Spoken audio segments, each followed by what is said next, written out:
A map was found inside a wall in Chattanooga, showing streets that exist today, but the houses drawn on it were never built, and some of the addresses lead to empty lots that have been empty for over a century. The cartographer's signature at the bottom belongs to a man who died 3 years before the map was supposedly created, and his handwriting matches perfectly, verified by his living descendants. Every single house on that map was described in detail, room by room, with measurements, with names of families who would live there, families that never existed in any census, in any record, in any memory. But here's what nobody can explain. Some of those empty lots, people have reported hearing sounds coming from them at night, sounds like dinnertime conversations, like children playing, like life happening in houses that were never there. Before we go further, subscribe now, because what comes next will change how you see maps forever. Chattanooga sits in the valley between mountains and Tennessee, a city built on railroads and rivers, where history runs deep and families stay for generations, where everyone knows the stories, the names, the places. It's the kind of southern town where buildings hold secrets in their bones, where renovations uncover forgotten things, where the past doesn't stay buried, where walls remember what people forget. The summers are thick with humidity and the weight of time, the winters quiet and introspective. And through it all, the Tennessee River keeps flowing, keeps watching, keeps knowing things the city has forgotten. Main streets still carry the names of founding families. Neighborhoods still follow the pattern set down 150 years ago, and the old houses stand like monuments to permanence, to continuity, to the belief that some things never change. But in spring, when a contractor named Michael Reeves was renovating a brick building on Market Street, built in 1873, he found something that suggested maybe everything could change, maybe everything already had. Behind a section of plaster wall that seemed newer than the rest, sealed in a space that shouldn't exist, he found a rolled document wrapped in oilcloth, preserved perfectly, waiting like it knew someone would eventually come. The map showed downtown Chattanooga and the surrounding neighborhoods with incredible accuracy, every street labeled correctly, every landmark precisely positioned, the river drawn with the exact curves it still makes today, the bridges in their proper places. But overlaid on these familiar streets were houses, dozens of them, drawn in careful architectural detail with a draftsman's precision, showing front elevations, property lines, lot numbers, even landscaping and fence styles.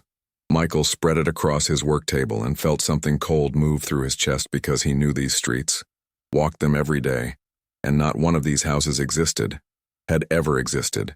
The paper itself was old, authenticated later as dating from the 1880s, the ink composition consistent with that period, the cartographic style matching techniques used in that decade, everything about it screaming authenticity, except the impossible content. In the bottom right corner, in elegant script, was a signature, drafted by Edmund Whitmore, cartographer, October 1887, and below that, a stamp from the Chattanooga Planning Commission that had dissolved in 1891. Michael photographed everything before calling anyone, some instinct telling him this needed to be documented, needed to be protected, needed to be understood before it could be explained away or dismissed or lost. What Michael didn't know yet was that Edmund Whitmore had died in August of 1884, 3 years before the map was supposedly drawn, of cholera during an outbreak that killed 47 people in 6 weeks that summer. The death certificate was clear. The burial record in Forest Hill Cemetery was precise. The obituary in the Chattanooga Times was detailed, describing his contributions to the city's early development, his skill as a surveyor, his loss to the community. But the handwriting on the map matched samples of Whitmore's work held in the county archives, compared by a forensic document examiner who found the pressure patterns, the letter formations, the stylistic quirks, all consistent, impossibly consistent. His great-great-granddaughter, Margaret Whitmore Chen, still living in Chattanooga, confirmed it was his hand, recognized the distinctive way he drew compass roses, the method he used for scale notations, details passed down through family stories and preserved documents. She stood in the County Historical Society looking at the map with tears in her eyes, not of joy, but of something else, something like fear, something like recognition of a wrongness that couldn't be named, but could be felt. "That's his work," she whispered, touching the paper with one finger. "But he couldn't have made this. He was dead. He was gone. This shouldn't exist. The houses on the map weren't random fantasies or artistic flourishes. They were detailed architectural plans showing Queen Anne Victorians, Second Empire mansions, Italianate townhouses, each one different, each one specific, each one labeled with an address. Researchers began checking those addresses against current properties, against historical records, against old photographs and insurance maps and city directories going back to the founding, and found nothing. Absolute nothing. The lots existed, the street numbers were correct, but where the map showed elaborate homes, there had only ever been empty land, vacant parcels, spaces that never developed despite being in desirable locations in a growing city. 407 Walnut Street, according to the map, should be a 3-story Victorian with a wraparound porch and a turret on the northeast corner, but that lot has been empty since before Chattanooga was incorporated. Just grass and old trees and a depression where something might have been. 816 Georgia Avenue showed a grand Italianate with a mansard roof and ornate iron fencing, but city records show that parcel was donated to the city in 1892 as parkland that was never developed, never built on, never anything but ground.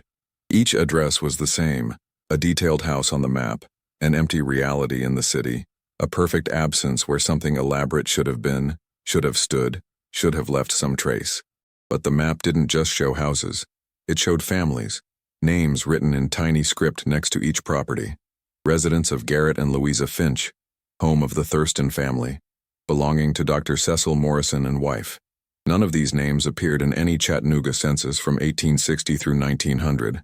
Not in birth records, not in marriage licenses, not in death certificates, not in tax rolls, not in church registries, not anywhere. The Finch family, supposedly living at 407 Walnut in a house that was never built, left no trace in any database, any archive, any collection of documents, as if they had never existed anywhere, in any form, in any timeline. Dr. Cecil Morrison should have been prominent. Doctors kept detailed records, joined societies, advertised services, treated patients who remembered them, but no medical directory, no hospital log, no professional organization had any record of his existence. It was as if the map showed a Chattanooga that could have been, should have been, was supposed to be but somehow wasn't, a city that existed perfectly in someone's mind or records, but never materialized in brick and wood and life. Genealogists spent months searching, expanding to surrounding counties, to other states, to immigration records, finding nothing, which is almost impossible. Everyone leaves some trace, some record, some proof they were real. The obsession started small, historians and cartographers puzzling over the anomaly, but grew when a Reddit post about the map went viral, when paranormal investigators arrived, when the media picked it up, when the city itself became fascinated. People began visiting the empty lots shown on the map, standing where houses should be, taking photographs, recording videos, some claiming they felt presences, heard sounds, sensed that the spaces weren't as empty as they appeared. A group of engineering students from the University of Tennessee brought ground-penetrating radar to 407 Walnut, expecting to find nothing. Maybe old trash, maybe natural rock formations, certainly not what they actually found. The radar showed foundation lines, showed rectangular voids in the earth consistent with a basement, showed what appeared to be structural supports in positions that matched exactly where the map indicated load-bearing walls should be. But when they got permission to excavate, they found virgin soil, earth that had never been disturbed, no foundations, no basement, no supports, nothing but dirt and clay and stone that had sat undisturbed since the last ice age. The radar images didn't change, still showed structures, but the holes in the ground showed nothing, showed impossibility, showed that reality and measurement had stopped agreeing on what was true. Margaret Whitmore Chen began having dreams after she confirmed her great-great-grandfather's handwriting, dreams of walking through the houses on the map, seeing families eating dinner, children playing in yards, normal life happening in places that had never held life. She dreamed of her ancestor sitting at a drafting table, not in 1887 but in 1884 before his death, drawing the map with tears running down his face, whispering, I'm sorry, I couldn't stop it." In the dreams, Edmund would look up at her, recognition in his eyes despite the impossibility, and say, they were supposed to be real, they were going to be real, but the choice unmade them, and now they're trapped in the spaces between. She started keeping a journal of the dreams, filling notebooks with details, floor plans of houses she'd never entered, names of people she'd never met, stories of lives that never happened but felt completely, utterly real. Other people started reporting similar dreams, always about the houses, always about the families, always with the same sense of loss, of mourning for something that never was, that should have been, that was somehow still trying to exist. A woman named Patricia Rowan, who lived 3 blocks from one of the empty lots, dreamed of a girl named Sarah Thurston, who played piano in a house that wasn't there, and woke up humming a melody she'd never heard, a melody that made her cry without knowing why. Subscribe now, because what they discovered next made even skeptics question everything they thought they knew about reality. The local library had archived newspapers going back to Chattanooga's founding, and a researcher named David Kim started going through them systematically, looking for any mention of Edmund Whitmore, of the families on the map, of anything that might explain the impossible document. In the Chattanooga Times from July 1883, he found a small article about a city planning commission meeting where Edmund Whitmore presented development proposals for several downtown parcels, proposals that matched the locations on the map exactly. The article mentioned opposition from influential families, concerns about changing the character of neighborhoods, about new people moving in, about preserving the city as it was rather than letting it become something different. The commission voted to reject the proposals, to keep the lots undeveloped, to maintain open spaces, and the article noted that Whitmore left the meeting visibly distressed, according to witnesses, as if he'd lost something more than a planning decision. 1 month later, the cholera outbreak began, the same outbreak that would kill Edmund Whitmore, that would kill 46 others, that would be remembered as one of Chattanooga's worst public health disasters. But David found something else, a small notice in the obituaries from late August, a death announcement for Garrett Finch, age 41, from cholera, and next to his name in parentheses, proposed resident Walnut Street development. That parenthetical note opened everything, because if Garrett Finch was real, if he died before the development he was supposed to live in was built, if he was connected to Whitmore's rejected proposals, then maybe the map wasn't showing fantasy. David went back through the cholera death records, found 47 names and started cross-referencing them with the names on Whitmore's map, feeling his hands shake as matches appeared, one after another. Garrett Finch, Louisa Finch, Cecil Morrison, James Thurston, Adelaide Brennan, Matthew Keller, families that were supposed to live in houses that were never built, families that died in the outbreak before they could move into homes that were never constructed. They had existed, they had been real, they had purchased lots, signed contracts, planned futures, but the Planning Commission's rejection had delayed everything, and then the cholera had come, and they had died before the delayed proposals could be reconsidered. The map wasn't showing impossible houses, it was showing houses that would have been built if the people who were supposed to live in them hadn't died, developments that died with their future residents, potential that was extinguished. But that still didn't explain how Edmund Whitmore had signed the map in 1887, 3 years after his own death from the same outbreak, 3 years after he should have been silent in his grave, unable to draft anything. The Historical Society organized the documents into a timeline, trying to understand the sequence, trying to make sense of what they had, trying to find logic in the impossible. July 1883. Whitmore presents development plans, commission rejects them. Proposals are tabled for reconsideration. August 1884. Cholera outbreak begins, kills 47 people including Whitmore, and most of the families who had contracted to buy lots in his proposed developments. October 1887. According to the map's date, 3 years after Whitmore's death, he somehow drafts a detailed cartographic document showing the houses that were never built for the families who were dead. Sometime between 1887 and 1873, the map is sealed inside a wall during the construction or renovation of the Market Street building, hidden deliberately, preserved carefully, left for someone to find. And now, present day, the map emerges, the mystery unfolds, and people start dreaming of houses that never existed, of lives that never happened, of a Chattanooga that was prevented from becoming. A psychologist named Dr. Rachel Wen became interested in the dreams, in the shared experiences reported by dozens of people who claimed to be seeing the same houses, the same families, details that matched across unconnected witnesses. She began documenting them systematically, recording interviews, comparing descriptions, finding consistencies that shouldn't exist if these were just random dreams or suggestible people influenced by media coverage. Patricia Rowan's description of the Thurston house interior matched details that Margaret Whitmore Chen had drawn in her journal, details that matched architectural features common in 1880s construction, but not widely known to the general public. A man named Thomas Bradley, who had never seen the map, dreamed of a doctor's office at 816 Georgia Avenue, described medical equipment from the 1880s with accurate period detail, mentioned Dr. Morrison by name before anyone told him that name appeared on the map.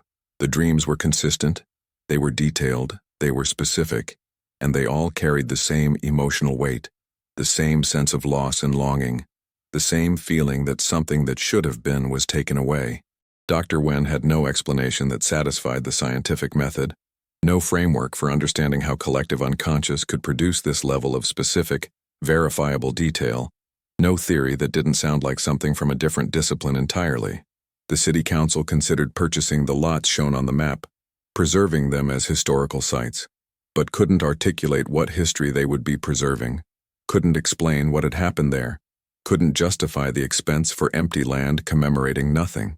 Some local residents started leaving flowers on the empty lots, small memorials to families who had never lived there, to lives that had never been lived, to losses that couldn't be named but were somehow deeply felt. A priest from St. Paul's Episcopal Church asked permission to bless the spaces, said he felt they needed it, said there was grief in the ground even if there were no bodies, even if there had never been funerals, even if the mourning was for potential, instead of actual death. The flowers kept appearing, even when they were removed, even when the city asked people to stop, even when news crews stopped covering the story and the national attention faded, and Chattanooga tried to return to normal. At 407 Walnut, someone planted a rose bush, and it grew with unusual vigor, bloomed out of season, produced flowers with a fragrance that neighbors said reminded them of something they couldn't quite remember, something from before they were born. The city eventually stopped removing the flowers, stopped trying to discourage the memorials, accepted that something had happened to these empty lots, something that mattered to people even if it couldn't be explained or understood or properly commemorated. Then in November, a construction crew working on a water main replacement on Georgia Avenue struck something unexpected, something that shouldn't have been there, something that made the site supervisor immediately stop work and call the Historical Society. 18 inches below street level, they found a time capsule, a copper box sealed with wax, marked with a date, to be opened October 1887, and below that, in familiar handwriting, E.W.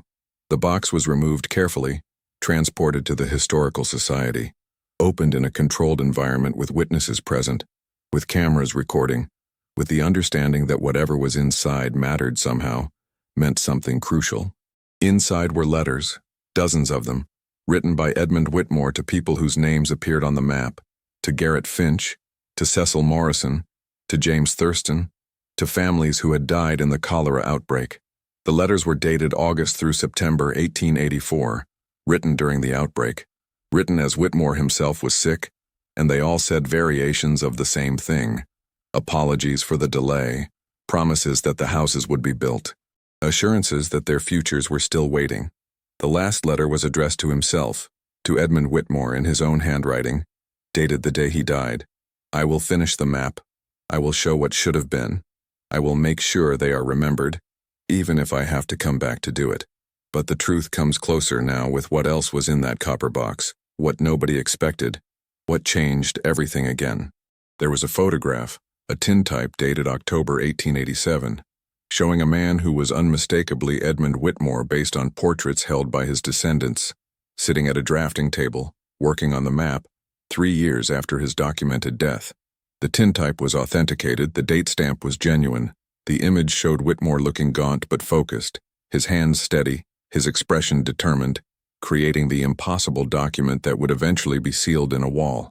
Behind him in the photograph, barely visible, were figures, translucent and unclear, but recognizable if you knew the faces from old portraits and death photographs, the faces of the families who were supposed to live in the houses he was drawing.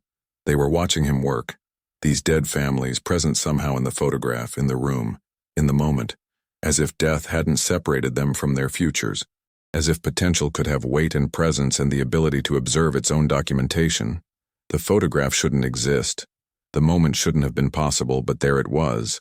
Physical evidence of something that violated every understanding of death, of time, of what happens when a person stops being alive. Margaret Whitmore Chen held the tintype with trembling hands and whispered, "He kept his promise. He came back. He finished it for them."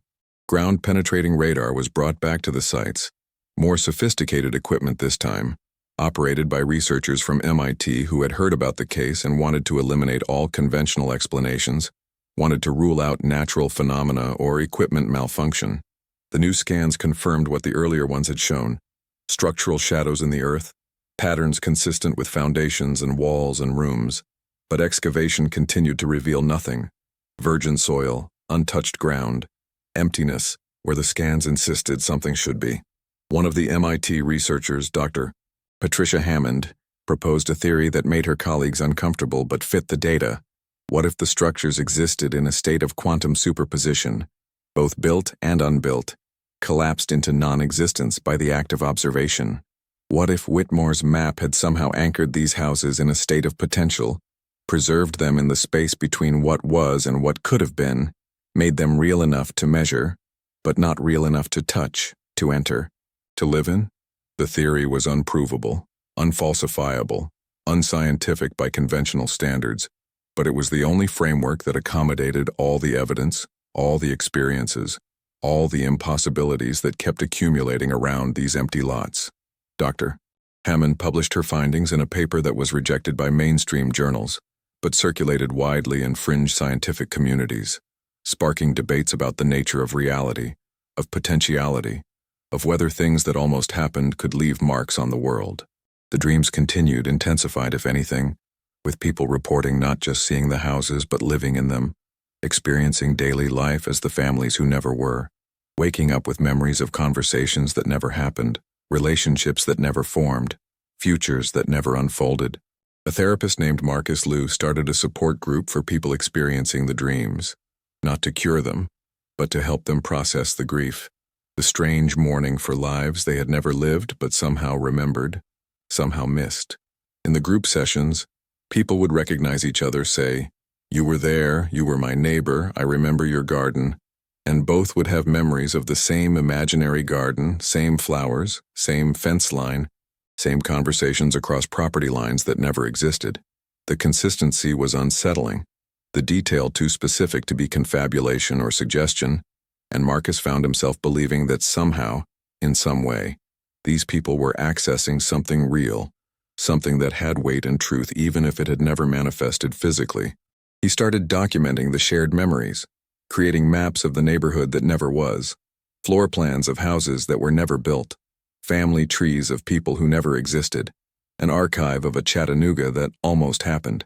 The archive grew to fill filing cabinets, then a storage unit, hundreds of pages of detailed recollections, all consistent with each other, all describing the same alternative reality, where Edmund Whitmore's development had been approved, where the cholera outbreak had never happened, where 47 people lived to old age in houses that stood for generations. By spring, the empty lots had become pilgrimage sites, places where people went to feel close to something they couldn't name, to mourn losses they didn't understand, to connect with a history that had never technically occurred. The city installed small plaques at each location, not explaining anything because there was nothing that could be explained, just acknowledging, site of proposed development, 1883, Edmund Whitmore, cartographer, in memory of what might have been. The plaque satisfied no one and everyone, acknowledged the impossibility without trying to rationalize it, honored the grief without pretending to understand it, marked the spaces without claiming to know what they contained. Margaret Whitmore Chen organized an annual memorial service on the anniversary of her great-great-grandfather's death, and hundreds attended, standing on empty lots, listening to names read of people who had never lived, honoring potential that had been extinguished. The service ended with silence, a minute of collective quiet where the gathered crowd stood on grass and dirt and felt the weight of absence, the presence of what wasn't there, the strange grief of mourning a future that had been prevented. And in that silence, some people swore they heard sounds, faint but distinct, dinner bells ringing, children laughing, doors closing, the ambient noise of a neighborhood full of life, of houses occupied and loved and lived in, sounds that faded when the silence ended but lingered in memory. Investigators continued studying the map, the photograph, the time capsule, looking for rational explanations, for fraud indicators, for anything that would let them dismiss the whole thing as elaborate hoax or mass delusion. Every test came back confirming authenticity, confirming dates, confirming that the materials were genuinely old, that the handwriting genuinely matched Whitmore's verified samples, that the photograph genuinely showed him 3 years after his documented death. A materials scientist named Dr. R. Robert Chen examined the map's paper and found something unusual. Microscopic traces of human DNA woven into the fibers, DNA that testing showed belonged to the families listed on the map, families who had died before the map was created. The DNA was fresh, not degraded, as if the paper had been in contact with living tissue, but the families had been dead for over a century, their bodies long decomposed, their genetic material supposedly scattered or destroyed. Dr. Chen had no explanation, published his findings with a note that the results suggested either contamination that couldn't be identified or a phenomenon that current science couldn't accommodate, possibly both, possibly neither. The map became recognized as a genuine anomaly, something that existed in defiance of understood reality, that couldn't be explained away or rationalized, but also couldn't be denied because it was there, physical, measurable, impossible but real. Media coverage eventually faded. The national news moved on to other stories, but Chattanooga remained changed, carrying the knowledge that something impossible had happened there, was still happening, would continue happening in ways nobody could predict or control. The empty lots stayed empty, the dreams continued, the flowers kept appearing, and life went on around these spaces that held nothing but somehow held everything, held potential and grief and memories of things that never were. Edmund Whitmore's map was installed in a climate-controlled case at the Hunter Museum of American Art, viewable to the public, no longer hidden in a wall but displayed, honored, recognized as something important, even if its importance couldn't be fully articulated. People came to see it, stood in front of the case for long periods, tracing the streets with their eyes, finding the houses that should be there, sometimes crying without understanding why, sometimes smiling as if remembering something beautiful and lost. Children would press their faces to the glass and ask their parents what the map showed, and the parents would struggle to answer, would say, houses that were supposed to be built, and the children would ask, why weren't they? And the parents would have no answer that satisfied. The question hung in the air of the museum, in the streets of Chattanooga, in the minds of everyone who encountered the story. Why weren't they built? And what did it mean that they almost were? And what happens to potential when it's prevented from becoming actual? A local author named Sarah Brennan published a novel based on the case, fictionalizing elements but keeping the core mystery, and it became a bestseller, bringing more attention to Chattanooga, more visitors to the empty lots, more people wanting to understand. Some came as skeptics, others as believers, but most left changed somehow, feeling that they'd encountered something that challenged their assumptions about reality, about history, about what was possible and what wasn't. The book's dedication read, "For the families who never were and for Edmund Whitmore, who made sure they would never be forgotten," and readers reported dreams after finishing it, dreams of houses and families, adding to the phenomenon, expanding it beyond Chattanooga. The empty lots appeared in the dreams of people who had never visited Tennessee, who had never heard of Edmund Whitmore, who somehow knew the details anyway, who woke up with the same grief and longing that afflicted those who had stood on the actual ground. The phenomenon was spreading, or perhaps had always been widespread, and only now had a framework for recognition, a way for people to identify and share experiences they'd previously kept private, considered too strange to mention. Sarah's novel became a touchstone, a way for people to discuss the impossible without feeling crazy, to connect over shared experiences that mainstream culture had no category for, no explanation that didn't sound like madness or delusion. Paranormal researchers arrived in waves, setting up equipment on the empty lots, recording electromagnetic fluctuations, temperature anomalies, unexplained sounds on recordings, evidence that satisfied believers and convinced no skeptics, but accumulated into impressive documentation. The most compelling evidence came from a thermal imaging camera that captured heat signatures on 407 Walnut, patterns consistent with human bodies moving through rooms in a house that wasn't there, warm spots appearing and disappearing in configurations that matched the floor plan from Whitmore's map. The footage showed warmth in the shape of people sitting at a dinner table, smaller warm spots suggesting children, a larger one suggesting an adult standing, moving, serving food, the tableau of a family meal happening in empty air above an empty lot. The researchers had no conventional explanation, published the footage with extensive documentation of equipment calibration, environmental controls, multiple witnesses, everything needed to establish that whatever they'd recorded was genuinely anomalous, genuinely unexplained.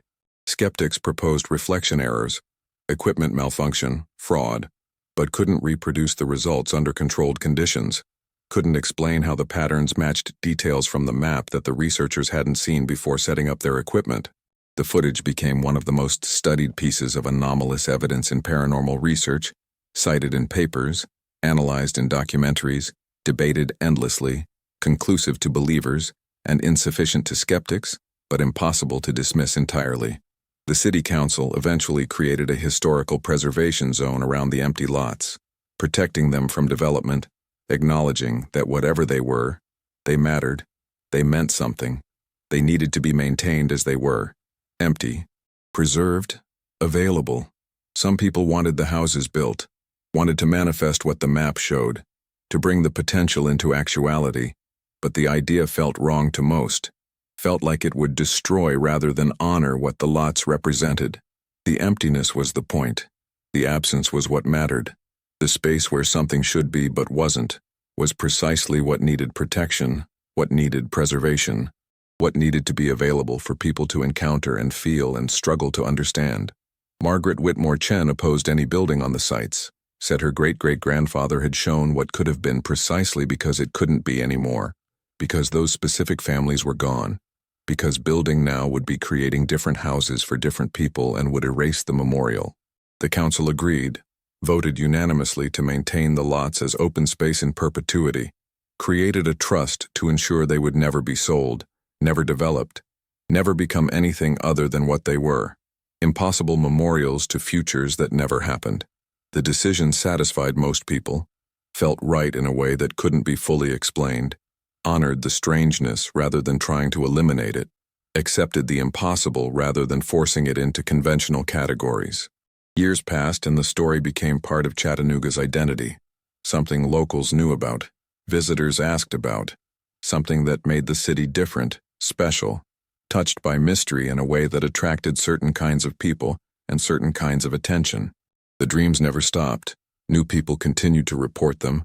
The phenomenon remained active, remained present, remained unexplained, and the city learned to live with impossibility, to carry the weight of an alternative history that pressed against reality without quite breaking through. Edmund Whitmore's photograph, the one showing him working after his death, was displayed next to the map, and people stood looking at the two together, the planning document and the evidence of impossible creation, seeing proof that something extraordinary had happened even if what it proved couldn't be named.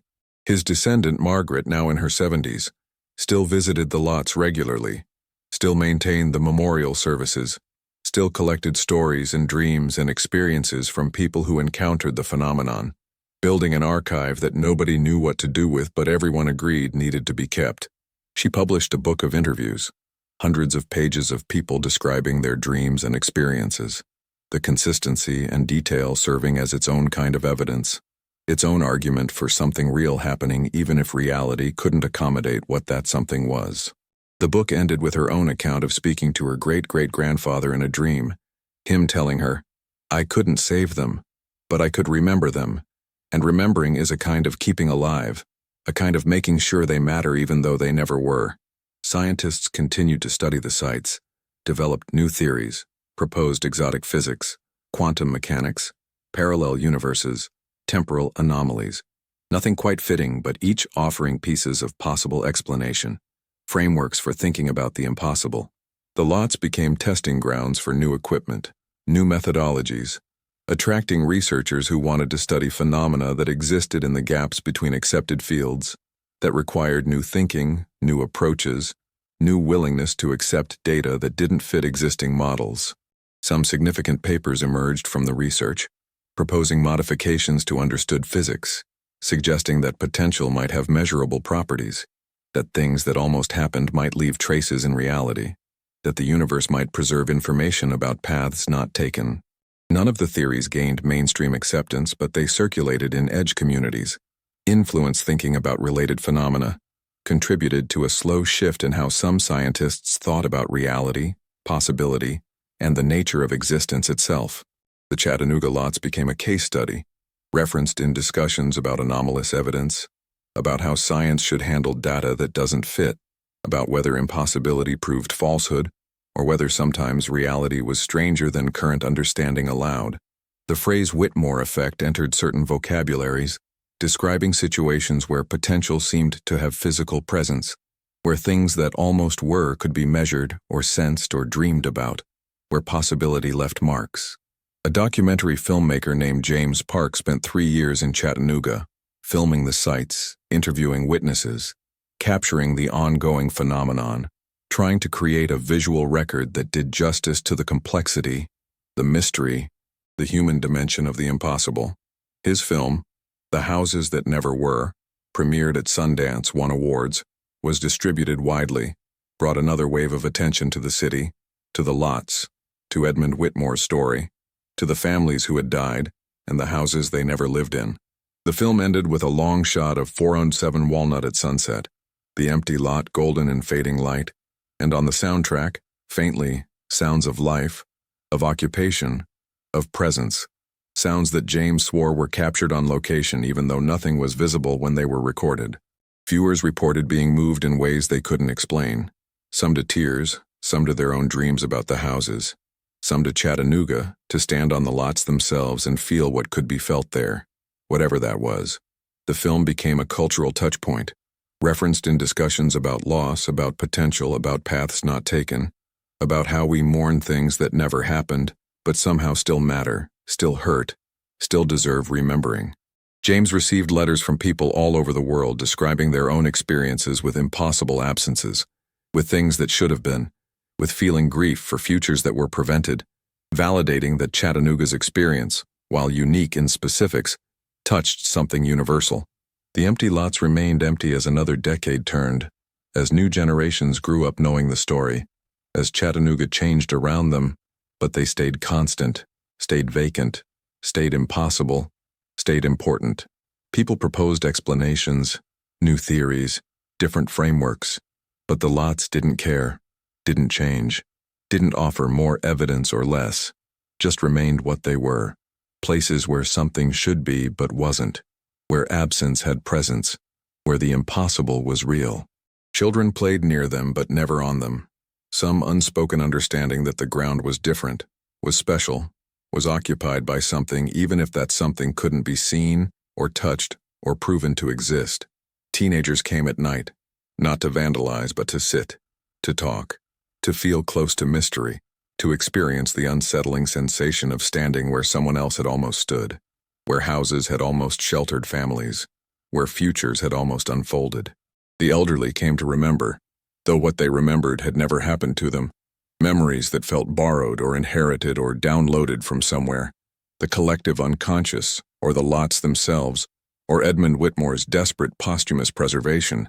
And everyone who came at some point felt it, the presence of absence, the weight of what wasn't there, the impossible grief of mourning potential, of recognizing that every life holds infinite paths not taken, and most of those paths leave no trace, no record, no ghost, no memory except here, in Chattanooga, where one man's love for vanished futures made the unmade visible. The Hunter Museum added more context to the map's display, included the photograph, excerpts from letters, testimonials from dreamers, physical evidence and subjective experience side by side, letting visitors draw their own conclusions, make their own meaning. Thousands visited annually, stood before the impossible map, felt something shift in their understanding of what was real, what was possible, what deserved to be called true even when it violated every rule about truth.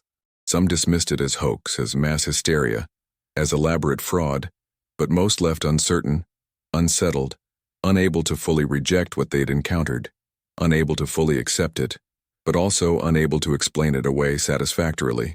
The uncertainty was the point, perhaps, the productive doubt that made people question their assumptions, that opened space for mystery in a world that claimed to have mapped everything, explained everything, left no room for the genuinely unknown. Chattanooga had become a place where the unknown was acknowledged, honored, protected, where impossibility was given space to exist without being resolved, where questions didn't need answers to be important.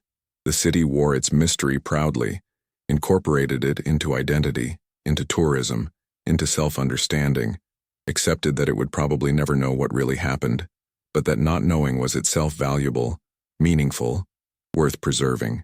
Margaret Whitmore Chen died in her sleep at 83, and her funeral was held on a warm October day at Forest Hills Cemetery, at her request near Edmund Whitmore's grave, the two separated by nearly a century and a half but connected by the impossible map, the persistent mystery, the determined preservation of vanished futures.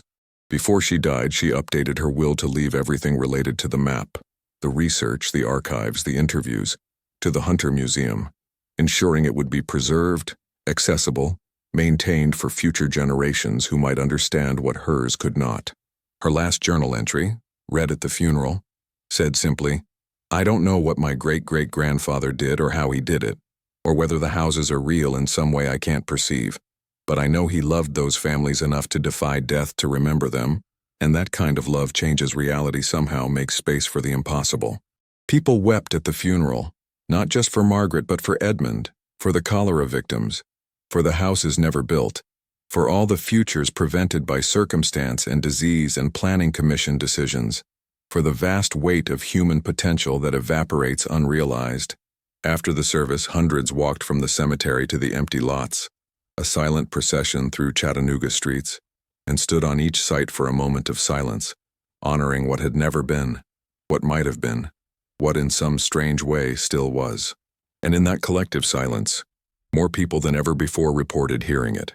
The sounds of occupation, of life, of houses full of families, of normal domestic existence happening in the spaces between atoms, in the gaps between moments, in the territory where reality and impossibility meet and blur and become something that has no name but can be felt. The map remains in the museum, the photograph beside it, Edmund Whitmore's face staring out from after his death, caught in the act of creating an impossible document, proving that love can outlast mortality, that determination can violate natural law, that remembering can be a kind of making real. The empty lots remain empty, will remain empty, are protected now by law and custom and collective agreement that their emptiness is what matters, is what needs preservation, is what makes them sacred in the secular sense of being set apart for purposes that transcend the ordinary. The dreams continue. The phenomenon persists. New people discover it. Old people carry it. Children grow up with it. And Chattanooga remains a city haunted not by what was, but by what almost was, by the roads not taken made visible, given weight, allowed presence. Researchers still come, still study, still propose theories, but the lots keep their secrets, keep their impossible nature, keep demonstrating that some questions don't have answers, or have answers that exceed human capacity to understand, or have answers that are themselves questions. And sometimes on quiet evenings when the light is right and the air is still, people walking past the lots pause, look at the empty spaces, and for just a moment see something, not quite there but not quite absent, the shimmer of houses that never were but somehow always are, the persistence of potential in the face of prevention, the eternal almost of Edmund Whitmore's impossible, beautiful, grief-stricken preservation of futures that cholera stole, and death couldn't make him forget. Some mysteries don't end when truth appears. They only deepen into questions we're not yet evolved enough to answer. So subscribe to never miss another story that lives in the spaces where impossible becomes undeniable.